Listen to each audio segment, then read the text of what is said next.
welcome everybody. Je me représente, je m'appelle Alain Brideau, je suis président de la Fédération canadienne des coopératives de travail. On a une journée chargée. Ce matin, en plénière, nous allons faire un état de la situation des coopératives de travail en Amérique du Nord, un peu l'histoire, les enjeux, les contemporains, les défis. Pour chaque réseau, on a 5 présentations en 1h30. Je donnerai un quart d'heure pour la présentation de la Fédération canadienne, un quart d'heure pour la présentation de la Fédération américaine, et 10 minutes pour les présentations des 3 fédérations du Québec. Et pour que ça soit bien respecté, j'ai une cloche. 1 minute avant la fin, quand la cloche sonnera, vous avez 1 minute pour finir.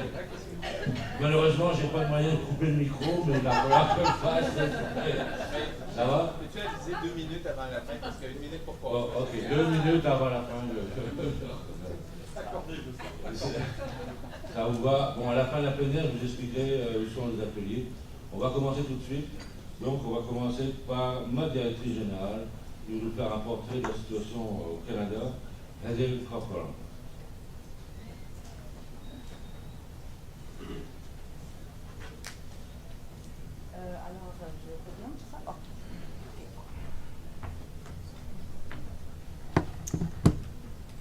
Okay, good morning everybody again. I see everything, the furniture has been rearranged since we were here, so I felt a little bit confused. If those of you who are used to the old system, the steps are on this side, over here. So it's great to have you all here, and I'm really happy to be able to talk to you about the picture of the Canadian worker co-op movement, with the exception of Quebec, because we have 3 very good the perfect people to talk about the movement in Quebec. So every now and then I'll allude to it just in terms of how it encompasses, because sometimes we've done studies where we're studying the global piece, but I'll mention it if that's the case. So in terms of looking at the movement here, the size of it, first of all, often we throw around the number like 350 or 400 co-ops in all of Canada, including Quebec, and we think that about 2/3 of them are in Quebec, and the Quebecers will help to clarify that when they come up here. So that would leave, 100, 125 in all the other provinces. So that's quite incredible in terms of the scale that's here relative to everywhere else. But anyway, and I know that when we count worker co-ops, we're counting a lot on the Federal Secretariat for the statistics, and they vary over time, and I was very surprised to hear the minister say there's 600 worker co-ops. And I wondered where he got that number, but from you, okay. A person from the Federal Co-operative Secretariat who would have been helping him decide what to put out there. So that's good. I hope that that's correct, and we'll talk more later. But in any event, I know that if we count multi-stakeholder co-ops, it would be a bigger number. And although we state they're included in our membership and included in how we define worker co-op, if there's substantial worker control, we don't try to count them. So there's more, and within the membership of CWCF, there's 65 direct members, plus the indirect ones through the Quebec federations. They'll talk about that later. The vast majority of them have started, in the last 25 to 30 years. I mean, there was a whole wave of them that started in the 70s, and many in the last 10 years, I would say.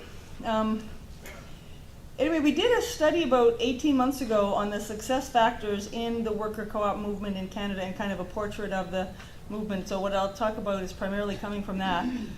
We found that worker co-ops were present in 30 different industry sectors, and over 50% are in the services sector, and with a significantly higher percentage in the services sector outside Quebec than inside Quebec. So this reflects the increased capacity, or the decreased capacity, to focus on the rest of Canada that we've got in the other provinces. So people generally have a hard time to getting into capital-intensive enterprise because they have a hard time getting friendly capital. And that's in part how they end up in services sector. So one important thing that came out of our research, which we weren't actually expecting to find necessarily going in, but it's that for many co-ops, the initiative of the founders is very much values-based. They're not generally business people. They generally don't have a business background. Some do, of course, but so it's very much sort of social and environmental values-driven phenomenon. So because of the lack of business background, it's very important that there be good opportunity for learning around all the aspects of running a business, since that's obviously a key element, unless you're in social services. And there's some worker co-ops out there that have a contract with a government entity, and that's, you know, essentially what they're doing, like the multicultural health brokers in Edmonton. But generally speaking, I mean, you still need the business piece. So in terms of the success factors in particular that we found in the study, there were 5 in the rest of Canada co-ops. The ROC, we abbreviate that the ROC, or sometimes we do, ROC, rest of Canada. So in the co-ops in the ROC, we found there's a few factors. Okay, one is that there's as I mentioned, there's highly motivated, as you know, you need a lot of motivation, and values-based founders. And we found that the businesses were generally in a large economic sector, which provide the necessary opportunity to develop a sustainable market niche based on competitive and quality goods and services. So like a healthy large sector, and you've got a niche in it. And again, third, a learning capacity and culture within the organization, so respecting the co-op principle on education and really living that. And fourth, there being availability of technical and industry resources to assist with all the challenges of business and cooperative development and training. So that can be networking within a federation, or being involved in a provincial association, or access to some sort of development support resource group or what have you. And lastly, access to sufficient capital and being creative in financing, including a lot of member sweat equity. I mean, we definitely found there was a lot of member sweat equity, right, which you would know. But and you know, one thing I didn't put in those points there, but I mean, one thing we found is there's a lot of challenge in terms of people making a living wage in worker co-ops in the rest of Canada. Yes, there are some that is definitely the case, but in others, you know, people are really struggling that way to pay themselves fair wages. As far as the current context of the worker co-op movement in the rest of Canada, or it's really hard for me not to include everything, but anyway, I think this is true all over the world, and it certainly applies for us, is that I think all the stars are aligned for the worker co-op movement, because there's an economic and financial crisis that's in the streets. I mean, Occupy Wall Street, soon to be Occupy Montreal, Quebec City, Toronto, Vancouver, tomorrow, right? So that's there. People are getting it. They're talking about, you know, this is because of corporate greed and inequality in the economy. Enough, you know? Even the people, I heard Amy Goodman on the radio this morning in preparation for her coming tonight. And she pointed out even the people in that 1% aren't necessarily happy, because some of them are saying, hello, you know, I'm Warren Buffett, you should tax me as much as my secretary. You know, and it's not fair. It's like, or more. Yeah. Thank you, Russ. Tax me more than my secretary.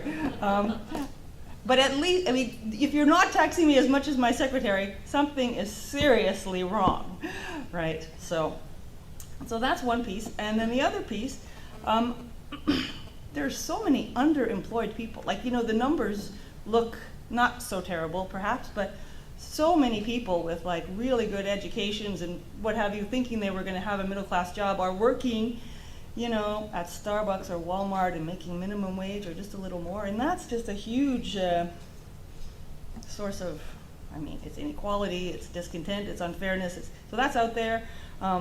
There's the other aspect, which we just finished talking about for, you know, 2 days in the prior conference on the succession crisis, where literally hundreds of thousands of baby boomers are going to be retiring in the next 10 years or so, And the people were calling it, it's a tsunami that's coming where these people retire and there's no people to take over their businesses or not enough. Like the way it's supposed to happen, there will be enough buyers of businesses for a while. And then after people who want to be business owners have done that, then suddenly your choices are sell to a multinational, like you're running a business with 20, 30 people in a rural community, right? And you've been doing it for your whole working life or since you're 30, what have you. You're turning 65, you want to sell. A multinational, who knows if they're going to stay in your community, or you won't find a buyer, or a direct competitor who might consolidate and close your part down, or you sell to your employees. And if we need to get that option out there and dramatically expand the movement. And we all know it's a lot easier to convert an existing business, especially a healthy one, to a worker co-op than to start fresh. So it's a huge opportunity right there. The International Year of Co-ops starting, well, we consider it starting now because this conference is really a major launching pad for the worker co-op movement as part of the Year of Co-ops, including the Declaration on Public Policy.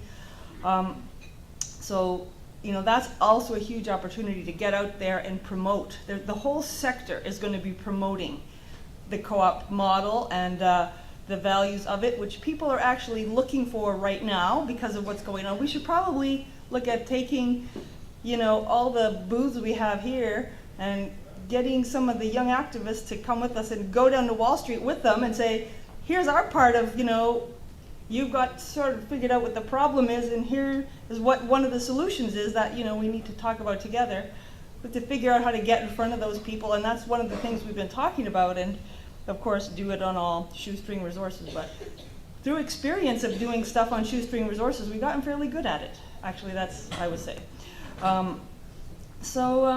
Then the other piece is the fact of having the movement aligned in North America and having all the federations coming together. For all of us, it creates a big opportunity to, both promote the message and share best practices. And, the more we can get some resources for translating documents across, there's so much resource developed in Quebec that if we can just get, I'm looking at the federal people over there who could possibly even help us do that, to have resources that would help us to get those well thought out documents into English, then they're so useful in all the rest of North America, not just the rest of Canada. So those are some of the things going on, a little bit of the history, and a little bit of the opportunity, which is absolutely huge right now, and we have to seize it. So I think that's where we're located, and I stayed under time. And I was trying to do that because I think some of us have heard from a lot of speakers, and we maybe would rather ask questions and talk. So, thank you. Merci.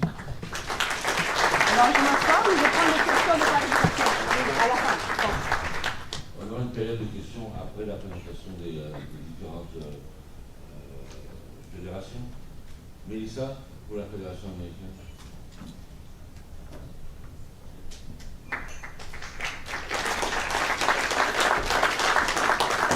Mélissa est la directrice générale de la Fédération américaine. Thank you. Good morning. So I'm Melissa Hoover from the U.S. Federation of Worker Cooperatives. I'm going to echo a lot of what Hazel said about values-based businesses and the size of our movement and the sort of nature of worker cooperatives, and the fact that I too think the stars are aligned for some growth right now. Some general context on our organization and on the worker cooperative movement in the United States. The U.S. Federation was founded in 2004 at a conference that came out of years of regional organizing, which itself came out of a new generation of cooperative development that was to a great extent funded and supported by the cooperatives that had existed since the 1970s. And that was sort of the last great wave of worker cooperative development in the US, and I imagine in Canada as well. So our federation has about 80 members. I can't exactly remember the number. It's been changing every day, which is great. Has about 80 members representing about 1,500 people there, and we estimate, and there's not a lot of good data, it was heartening in a strange way for me to hear that there's also difficulty counting worker cooperatives in Canada, because it means that there's larger challenge there. But we estimate that there are about 300 to 400 worker co-ops constituting around 4,000 worker-owner members in the US. So roughly the same size movement, maybe a little bit larger than the ROC. The majority of worker cooperatives in the United States are small and medium businesses concentrated in the retail and service sectors. But worker co-ops are actually represented across the board. We have worker cooperatives in manufacturing. We have what in other countries is called social cooperatives, artisans cooperatives. So we've got a broad diversity of worker cooperatives, but there is a concentration in retail and service. Worker cooperatives in the United States tend to be concentrated on the coasts, the east and west coast, and in the upper Midwest, where there's been a long history of cooperative organizing, not just worker cooperatives. Though we are seeing some growth in the South. And typically worker cooperatives tend to be in more liberal and progressive areas geographically. That hasn't always been the case, but it is right now. And something that is probably not unique to the United States. Once there's a critical mass of worker cooperatives in a geographic area, we see a real momentum sort of take off because of the infrastructure and support and awareness of the model. So we have these clusters sort of throughout the country of worker cooperatives. The history of cooperatives in the US, just to return a little bit to that last great wave, in the 70s, there was this explosion of collectives and cooperatives, sort of countercultural organizing energy, and alternative economic organizing energy, sometimes together, sometimes not the same. And most of those cooperatives don't exist anymore. But the ones that do have not just survived, they've thrived and have, to a very great degree, seeded this most recent wave of growth with finances, with capital, with technical assistance resources. But in between, there has been a lot that happened. In the 1980s, there was a real attempt in the United States to create an industrial worker cooperative sector and to stop the deindustrialization that was beginning to happen even in the early 80s through worker cooperatives and worker buyouts. And to a large degree, that was not successful. The people who attempted those projects are still around, and the lessons from that time are still around, but the cooperatives are not, for the most part. In the 1990s, so there was a bit of dormancy in the late 80s. In the 1990s, the cooperatives from the 70s had begun to do some of that institution building of a new wave of cooperatives, and by the mid to late 90s, we were seeing a lot more worker cooperative development, and this dovetailed with the rise of the anti-globalization movement and a new generation of politicized young people interested in creating an economic alternative. So the late 90s were a pretty fruitful period of growth for worker cooperatives in the US, and that was growth that was supported by existing institutions, but was primarily startup or spin-off growth. By the 2000s, there was some federating starting to happen, an expansion in public consciousness about worker cooperatives, and an expansion of the businesses themselves. And that growth that began in the late 90s was primarily small enterprises, small and medium enterprises, but what began to happen in the 2000s was that those enterprises were networked, or came to be networked. And I think that's critical because at our 2004 founding conference, one of the comments that everyone was talking about, the worker cooperative movement, and one of the comments from someone in the audience was, we don't have a movement, we're just a bunch of worker cooperatives. To be a movement, you need institutions, you need money and technical assistance, and you need the glue layer that actually builds a movement. And what I think has happened in the last 5 to 10 years is that glue layer has really, in a significant way, started to take shape. My colleague from Quebec said something last night on the stage here that I think was profound, that it's good to have more co-ops, but it's also really good to have the institutions, to build the institutions, and that matters as well. So in the last 10 years, we have seen a growth in local and regional federations of, I can't even put a number to the percentage because it went from 1 to 8 now. We have 8 sort of nascent or fully formed local and regional organizations of worker cooperatives working together for mutual aid in their geographic area. Some of them undertake cooperative development. Some of them are more informal support. Some of them have a budget and staff. So there's a range of institutions that are being built. And essentially, I think we can look back and say that really that kind of institution building has started to happen in the late 90s and has come to, it hasn't come yet to fruition, but it's working toward that. And the formation of our federation was only one signpost along the way back in 2004. Other players who are interested in worker cooperatives in the US, there are nonprofit and community-based organizations who are interested in developing cooperatives, community economic development entities at the municipal level. City governments are beginning to get interested in worker cooperatives.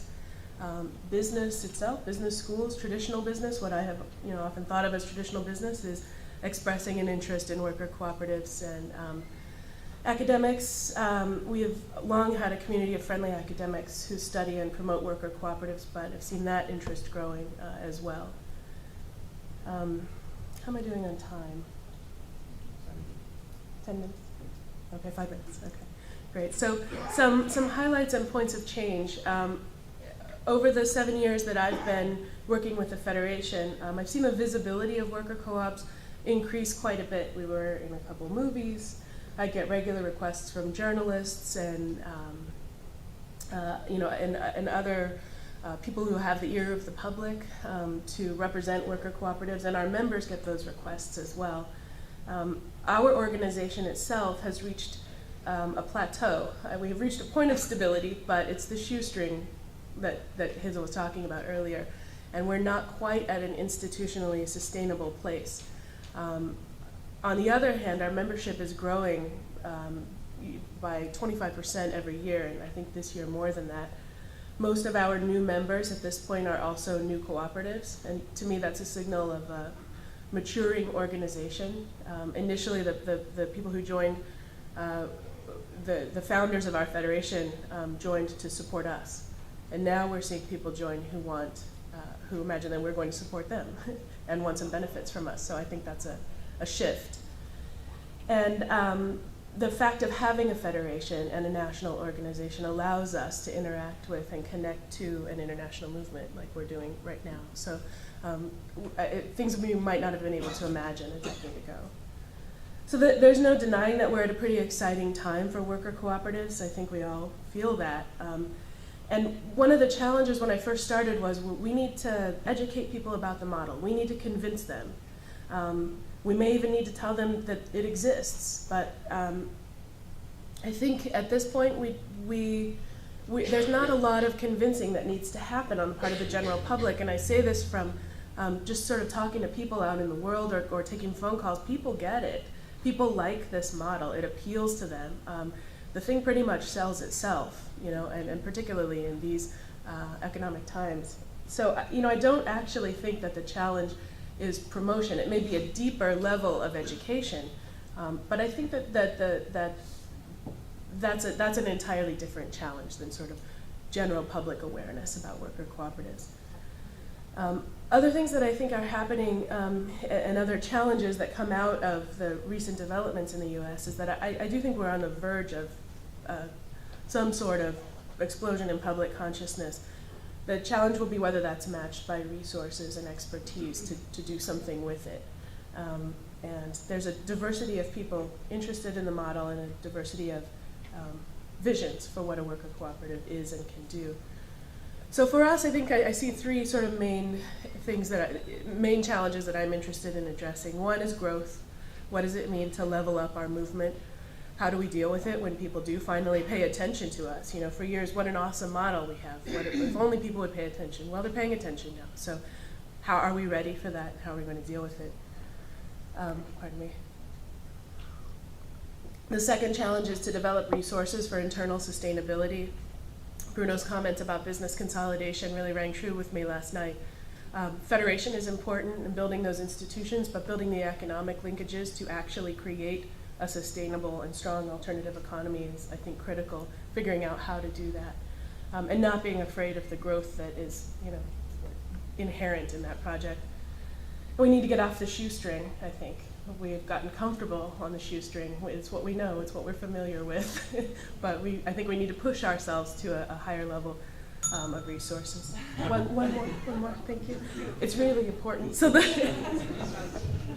the last challenge, I think, is, and this may be unique to the US, I'm interested in hearing from the group assembled here whether you all face this problem as well. One of our challenges, I think, is to foreground worker cooperators in the conversation about cooperative development. There are, as I said, a lot of entities interested in cooperatives and developing worker cooperatives.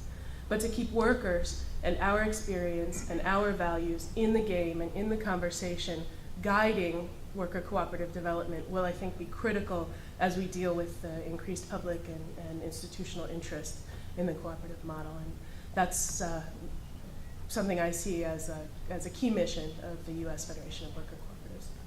So I'll leave it there. Thank you.